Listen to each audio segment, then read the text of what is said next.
Hi, this is Ken Jarecke, and today we're talking pictures with Allen Murabayashi. He's with PhotoShelter. He's kind of their public face of PhotoShelter. He's well known to most of us in the photo community, and I'm happy to talk to him today. Hi, Allen. How you doing?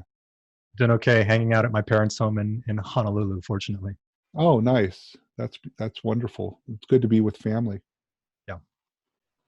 So I know you've got a list of resources for photographers during this time to help them weather the storm. What exactly are you working on? Well, I think with the closure of media outlets like PDN and a number of other magazines that we've seen throughout the years, there's really a dearth of information that's photographer specific. I think that trade organizations are trying their best. Like we've seen activity from NPPA, ASMP, PPA, et cetera. Um, but even those organizations aren't really set up to create daily content. That's not the focus of those organizations. PhotoShelter obviously isn't a news organization, but I do think that we've built a voice within the community over the past 15 years, and so there was a nice opportunity to just say what can we do to create a list of resources based on what I'm seeing on social media and our own research, and put it out there, and use our newsletter to amplify it, and use our social media channels to amplify those messages. And I think it's generally been well received. We're trying to update it on a daily basis. Um, and I think people are dealing with anxieties over what this means economically and what this means from a health perspective. And so we're just trying to provide some sort of comfort, some sort of leveling point within the industry. Well, it's kind of interesting. I mean, we're all working from home now, but Photo Shelter, it was kind of part of the complete package. When I moved from New York City to Montana, I thought about FedEx. I thought about the internet, and then with a tool like Photo Shelter, a photographer can work from home and still make a living, right? I mean, Yeah, I mean, I think it's that's one time that technology has been really beneficial for all of us. It running a tech company allows our entire staff. We have about 70 people to work from home, and the business keeps running. And hopefully, that's completely invisible to all of our customers. Um, we had set up a test run a week ago, which sounds like it's a year ago at this point, in anticipation of having to work from home, because we thought maybe that decision would be 2 to 3 weeks away, and then it ended up being 3 days away for us. But I do think that technology is a way for photographers to stay on top of the business of photography, still interact with their clients, still be selling um, prints and stock images to the extent that economic activity is happening. so tell me about the list you're putting together. What have you what's some good information, some highlights that you've come across? We're trying to be have a bias towards business related information. I think that there's a lot of good lists coming out with videos that you can watch while you're working from home, inspiration, which I think is vitally important. I think we do need things to sort of distract us, do need things as creatives to sort of juice us a little bit, our souls to keep producing content. But I've been kind of focused on looking at what the Small Business Association is doing, what sort of financial support through via crowdfunding is happening in the industry. Um, that said, I think there's sort of limitations to even the information that we can provide. It's great, for example, to list as many crowdfunding initiatives as possible, and we keep seeing new ones pop up every day.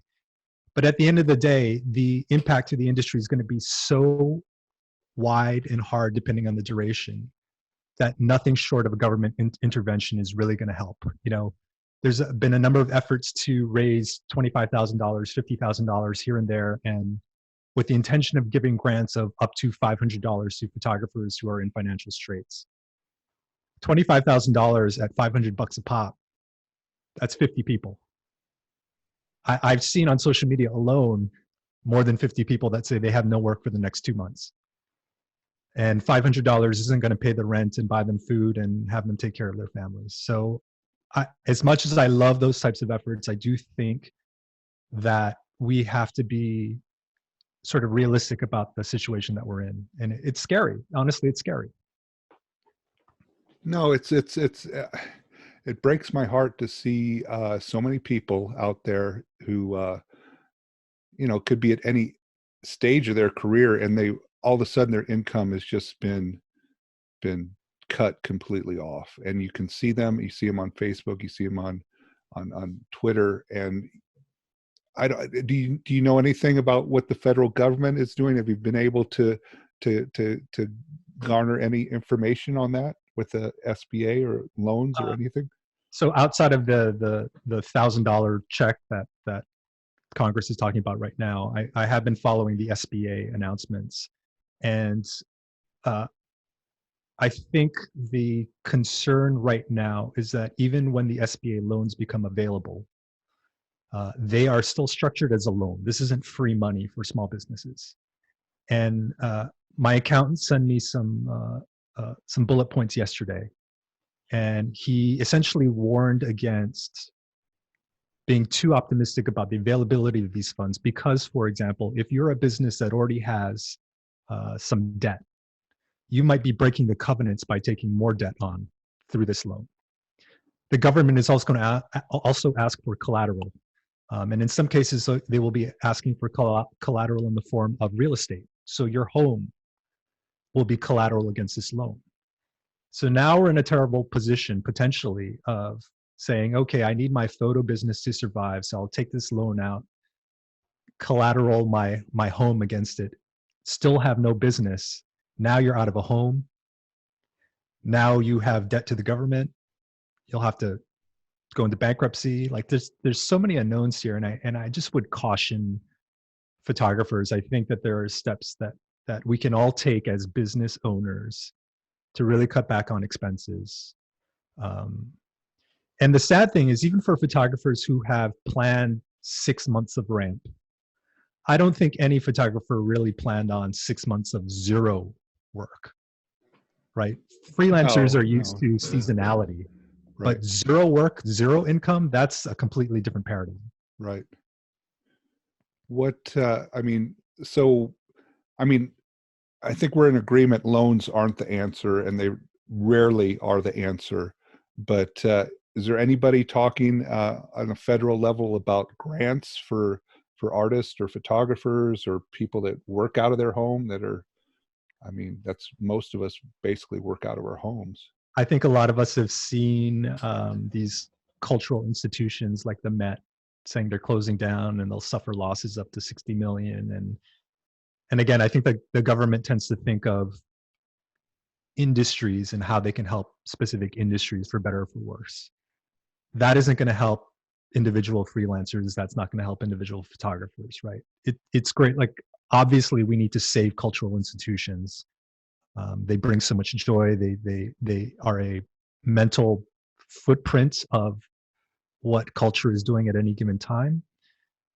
But if the Met went, quote, out of business for the next 2 years because we saved the lives of 10,000 photographers, I think that's probably a good trade-off. So I haven't really seen any serious discussions about helping individuals, and a lot of the discussion about the freelance and gig workforce has been around Uber drivers and Lyft drivers, Right, not right. about artists. So it's a conversation that will accelerate as more and more people hit the unemployment rolls.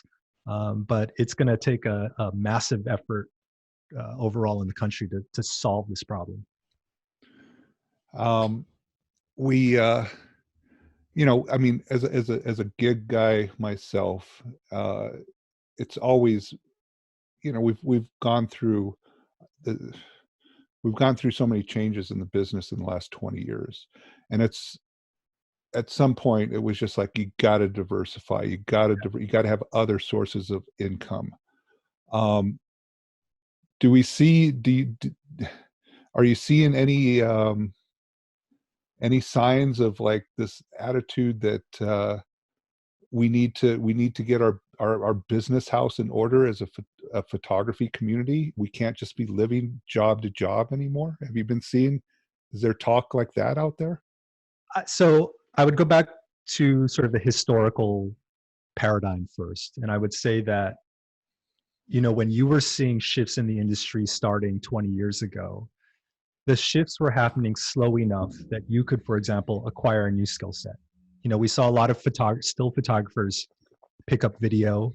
We saw a lot of still photographers say, okay, workshops will be a part of my income stream, print sales will be a part of my income stream. And so there was enough time over the course of years to diversify. This event has happened so quickly, and the information that we're getting about, even the ability to travel outside of your house changes on a daily basis. So I don't know how photographers who have had all their jobs canceled for the next 2-3 months figure out a way, a meaningful way, a material way to generate income. I was a music major in college, so I follow a lot of what's happening in the music industry. The music industry has had things like Patreon. They're on that platform already. I've seen a lot of musicians move to Twitch, which is a streaming platform for gamers. But because Twitch has monetization capabilities built into that platform, musicians are able to go up there, start live streaming a performance, and have people tip them in real time. There's really no equivalent movement for photographers. And nobody wants to watch a photographer take a photo. That's just the same as watching a performance. So in answer to your question, I haven't really seen meaningful activity for photographers to generate alternative sources of income so quickly. We know what we can do as far as, if our favorite restaurants and bars, if they happen to reopen a month from now, we know how to support them. But we don't, as a community, as a nation, we really don't know how to support artists or photographers, or even, we just don't know. We don't have, it's not a habit that we have. We've seen some advice from the business community saying, buy gift cards from your local restaurant. That gives them the cash flow to survive, 50-50 whether they'll be around in 3 months, but at least you're supporting the businesses that you actually care about and that you patronize. Photography, even in a retail setting, is such an infrequent activity for the average consumer, right? You pay for photography for your wedding, you pay for photography for your kids' proms, maybe for a graduation, maybe for the occasional event. But you don't think of even taking a headshot every year. So the value of buying a gift certificate from a photographer, that I think it just doesn't compute with a lot of people. So it's challenging to sell people on the idea that photography as a strand of arts is something that needs to be high on the priority list of things that need to be addressed now and things that need to be saved.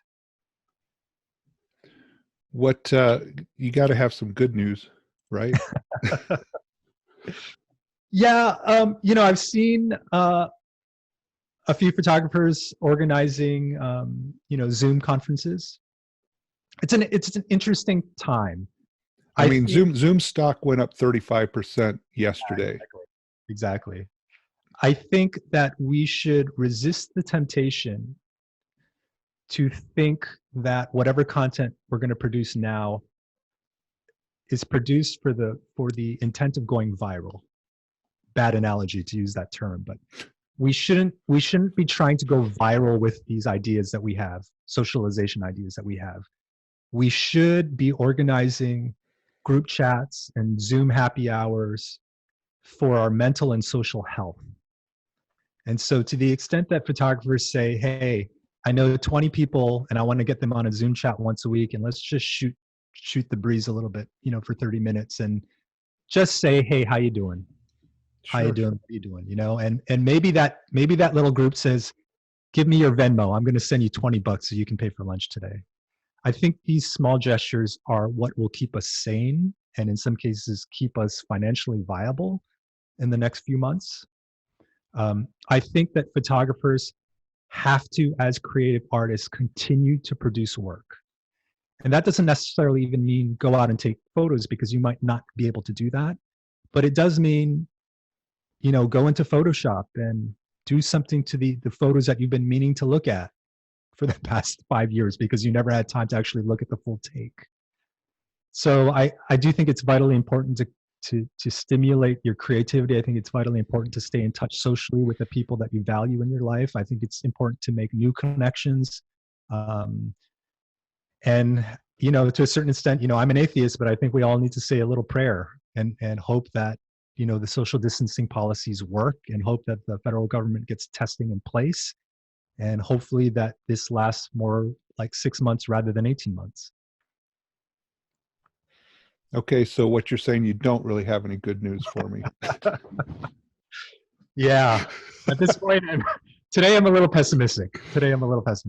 No, you made a great point at the start of this, and that's why I wanted to talk to you a little bit today. Was it's not just the financial things. It is I don't want to offend you, but it is the spiritual things. It is the artistic things that keep us going as people, as creative people, as a community, and that is important. The idea that a friend of mine went to Portland today, and Powell Books was closed, and I'm like, how can you close Powell Books? That should be the place that's open today, right? You can stay 6 feet away, you can stay 12 feet away, and you're kind of always 12 feet away from somebody at Powell Books anyways. I mean, It's true. so it's this idea that we can catch up on our reading, we can catch up on our looking at those image files that we haven't been able to look at before. We can catch up with friends. We can pull out a photo book that we may have only glanced at when we first bought it and really dig into it. These are important things. Might be intangibles, but they are important. I think we should also not be afraid to make quote mistakes on social media at this point. We're all working from home. We all don't have great equipment. We're all feeling anxiety to different levels. And one day we might tweet something really dumb. Or one day we might say, hey, I didn't set up my camera properly, and I'm a photographer and I have to be concerned about production quality for anything I do. I say, you know what? Next 60 days, just try whatever you need to do to keep your sanity. Everyone will forgive one another for wearing a ripped t-shirt on a video conference. Like, just let it go. Let it go. I think that's a great point. We have to be a little kinder to each other. We have to not be trying to body slam somebody for an honest mistake or using the wrong word in a conversation. We got to get past that. We got to be human to each other again, right? Yeah, and I will say, the anxiety that individual business owners are feeling right now, we feel as a corporation as well. I'm having daily meetings with our executive team in terms of like, what does PhotoShelter look like in 6 months if we lose half our clients? How do we as business owners take care of our own employees? How do we continue to put out good information if we're laying off people? These are all, thank God, they're theoretical scenarios at this point. But again, the great unknown is how long this thing lasts. And so hopefully we'll come out of this and say, hey, it wasn't as bad as we anticipated, but we just don't know. And I think that's the scariest thing for everyone. We just don't know. Right. Well, thank you, Allen, for talking with me today. I'm going to email me that link so I can put it at the bottom to what you guys are up to. And I'm glad you're, at home with your parents. That's great. And, that's the place to be. So thank you for talking with me. And let's put our kindest face forward to each other these next few months. Thanks, Ken. Take care of yourself. Okay, ciao.